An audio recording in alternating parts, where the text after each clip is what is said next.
Neste momento eu quero trazer uma breve reflexão de um grande acontecimento que aconteceu no Brasil, no estado do Rio de Janeiro, a grande Olimpíada, onde todos os países do mundo vieram ao Brasil com as suas modalidades esportivas para participar deste evento, todos com só objetivo: ser campeão em primeiro lugar. Mas antes que isto acontecesse, uma luz foi, ou seja, uma tocha foi acesa, e essa tocha percorreu em vários estados do Brasil, em várias cidades, passando de mão a mão, preparando para este grande acontecimento. E foi realizado esta grande Olimpíadas, né? Uns chegaram a ser campeões em primeiro lugar, segundo lugar, terceiro lugar. Mas esta tocha que foi acesa, ela apagou-se, né? E vamos dizer assim, só restaram cinza. Foi alegria para uns e tristezas para outros. Mas neste momento eu quero vos falar de uma luz, de uma tocha, vamos assim dizendo, usando a linguagem da época, que foi acesa há 2000 anos atrás, na cidade de Davi, em Belém, quando os pastores estavam pastoreando as suas ovelhas, e um anjo lhes apareceu dizendo: não temais, eis que eu vos trago nova de grande alegria, que será para todo o mundo, que hoje na cidade de Davi nasceu o Salvador do mundo. E de repente um coral de anjos apareceu cantando: glória a Deus nas alturas, paz na terra entre os homens de boa vontade.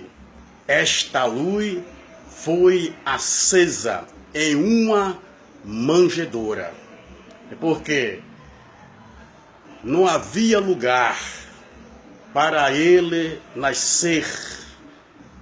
Ele nasceu em uma simples manjedoura. Mas os reis vieram do Oriente, presenciar aquela luz que começou a brilhar.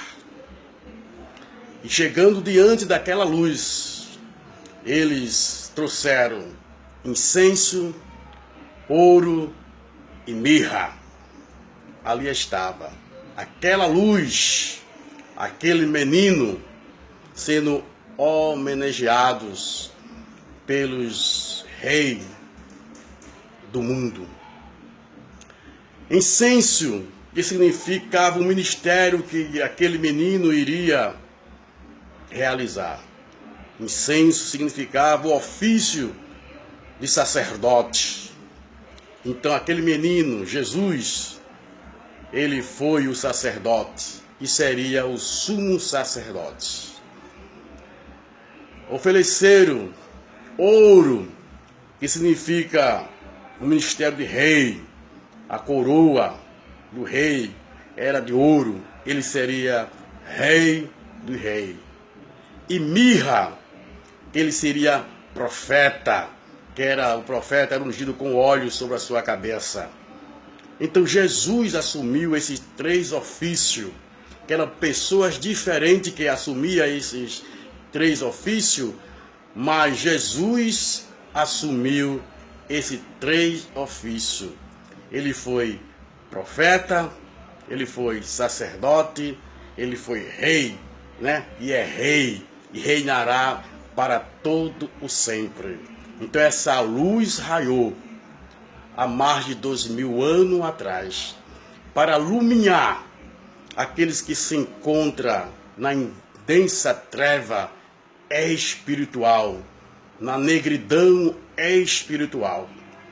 A Bíblia nos mostra quando Deus criou o mundo. A Bíblia diz, Gênesis capítulo 1, que no princípio a terra era sem forma e vazia, e o Espírito de Deus pairava sobre a face das águas. E a primeira coisa que Deus fez, a primeira ordem que Deus deu foi: haja luz. A terra estava no estado caótico, numa negridão. Mas Jesus veio dar forma à terra. Haja luz. E houve luz. No ministério de Jesus, a Bíblia nos mostra, Evangelho conforme escreveu São Mateus, capítulo 4, os versículos 16 e 17, que os gentios, que era Zebulô, Naftali, Cafarnaum, que aquele povo estava assentado em regiões de sombra de morte, mas Jesus chegou, para transformar, para mudar aquela situação que se encontrava no estado caótico. E a Bíblia diz que a luz raiou naquela cidade. Então a vida do homem se encontra no estado caótico, espiritualmente falando. Mas quando Jesus chega, que é a luz do mundo, as trevas desaparecem. Em São João capítulo 8, e o versículo de número 12, assim nos diz: e falou-lhe Jesus outra vez, dizendo, porque outrora ele tinha dito em São João capítulo 10 que era a luz do mundo, E falou-lhe Jesus outra vez, dizendo: eu sou a luz do mundo. Quem me segue não andará em trevas, mas terá a luz do mundo. Mais do que nunca, o mundo está vivendo em uma confusão generalizada, O mundo está num estado caótico espiritualmente falando, Todo aquilo que era ético, moral, O homem só pensa em ter e em ser. O homem é egoísta, Ama a si mesmo, mas não ama mais o próximo. O homem não tem mais sentimento para com o seu próximo. O homem é como uma máquina. Então, mais do que nunca, nós estamos vivendo em dias difíceis, que é preciso uma luz, vamos assim dizer, no túnel. E esta luz é Jesus. Através da sua palavra, Ele nos aponta, Ele nos mostra, Ele esclarece, o sentido da vida. Não existe outro meio, outro método para tirar o mundo do seu estado caótico que ele se encontra.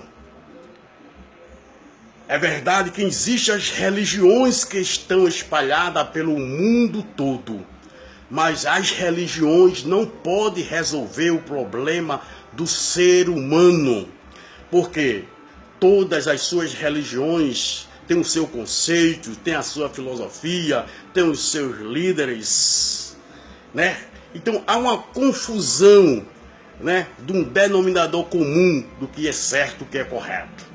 Mas Jesus não é uma religião.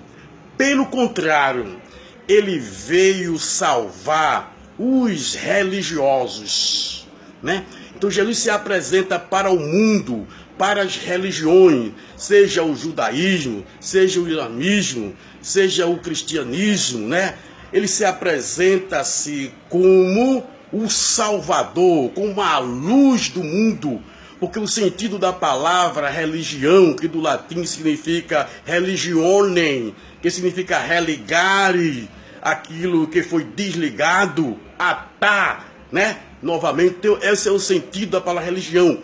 Então, no sentido restrito da palavra, só quem pode ligar o homem é Deus através da pessoa de nosso Senhor e Salvador Jesus Cristo. Se as religiões não apontam Jesus como a luz do mundo, como o próprio Jesus disse, eu sou a luz do mundo. Quem me segue não andará em trevas, mas terá a luz da vida.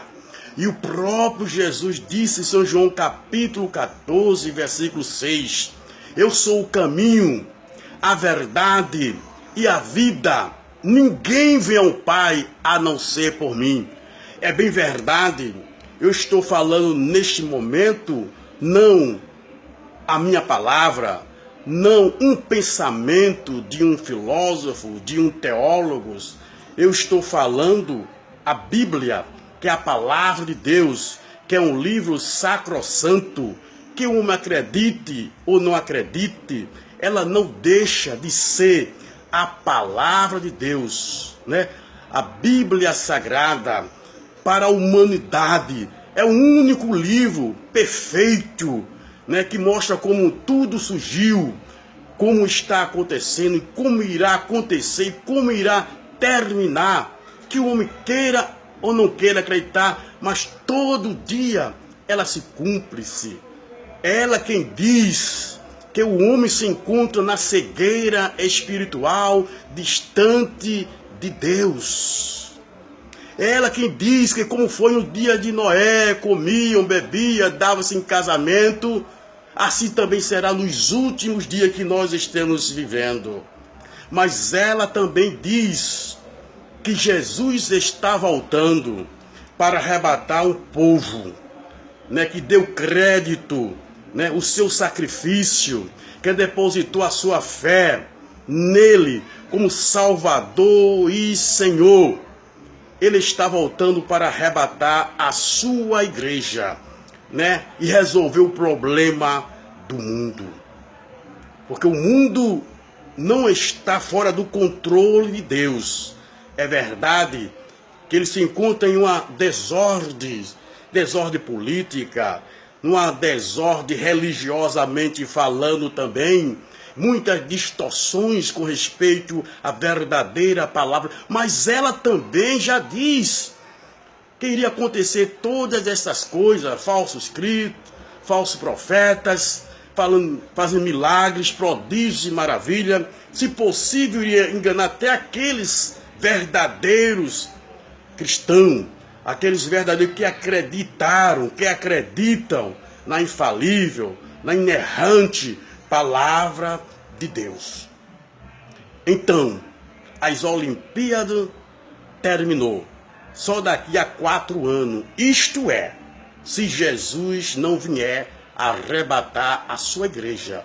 Mas enquanto ele não vier arrebatar a sua igreja, que não é uma religião, a sua igreja são todos aqueles que estão nas denominações, né? No sentido restrito que nós chamamos igrejas, mas são denominações, porque a palavra igreja significa eclésia, tirado para fora de um sistema pecaminoso para dentro de um sistema que é a sua igreja, que ela é invisível, não tem placa, são os verdadeiros cristãos.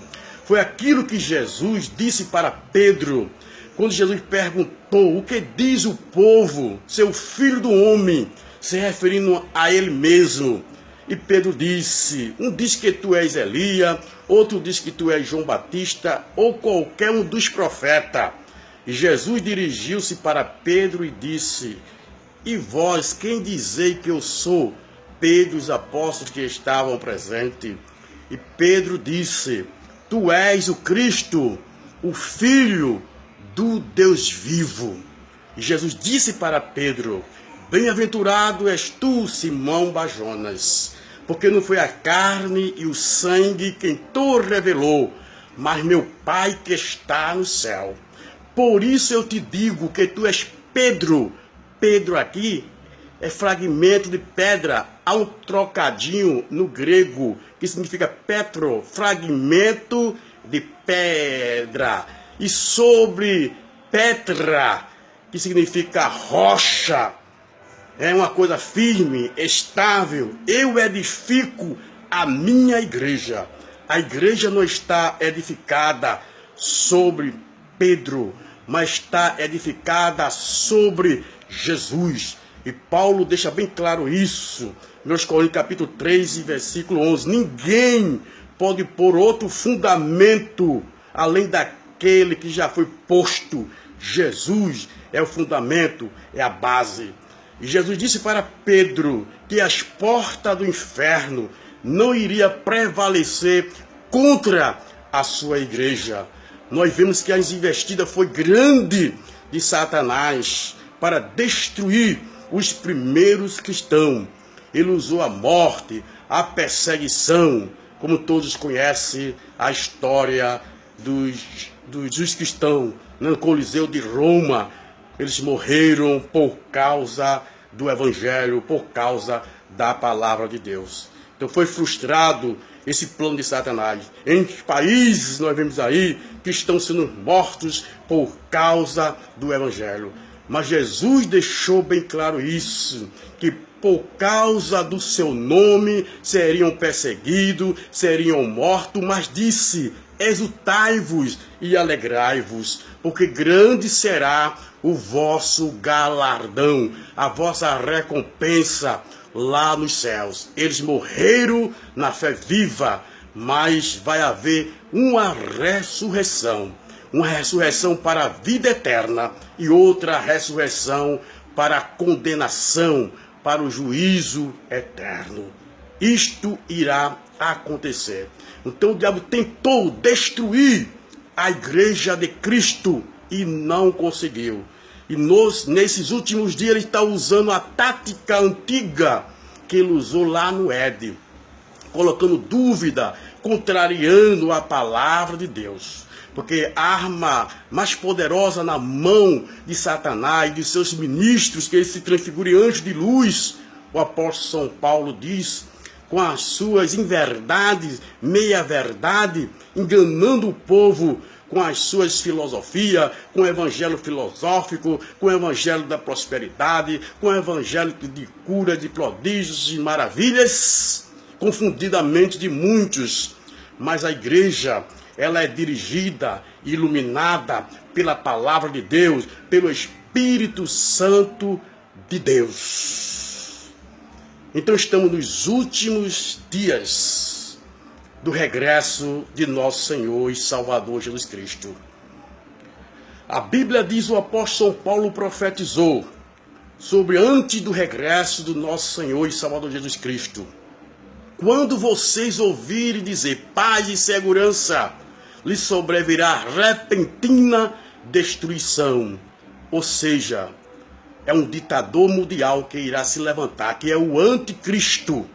Né? Daniel capítulo 9 diz que ele fará uma aliança com muitos, que eram os judeus, mas é extensivo esta perseguição. Apocalipse capítulo 3, versículo 10, está bem claro. Como guardaste a palavra da minha paciência, da minha perseverança, também eu te guardarei da hora, do momento da perseguição que irá de vir para provar os que habitam sobre a terra. Mas guarda o que tens, para que ninguém tome a tua coroa. Quando vocês ouvirem dizer paz e segurança, lhe sobrevirá repentina destruição. É uma falsa paz. É uma falsa paz. Essa falsa paz durará 3 anos e meio.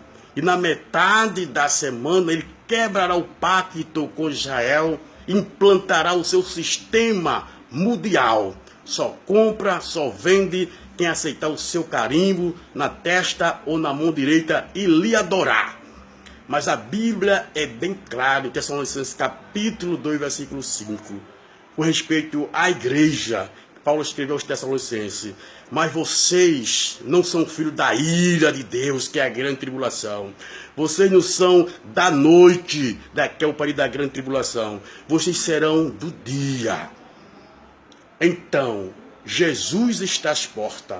Para o mundo vai ser um dia de tristeza, vai ser um dia de calamidade. Que o profeta Amós, profetizou Amós, capítulo 8, versículo 11, ele diz: eis que vem dia, diz o Senhor Jeová, em que enviarei fome sobre a terra, não fome de pão, nem sede de água, mas de ouvir as palavras de Deus. Hoje, a palavra de Deus está sendo pregado mais do que nunca, através dos meios de comunicação, né? As redes sociais, e uns zombam, outros criticam, né? Mas Jesus está sendo anunciado, né? Está sendo propagado, né? Não, Jesus não é 100%, ele é mais do que 100%. De uma maneira ou de outra, Jesus está sendo pregado. A mídia tenta esconder, abafar, né? Porque é preconceituosa com respeito àqueles que seguem a Jesus, né? Mas Jesus está sendo pregado.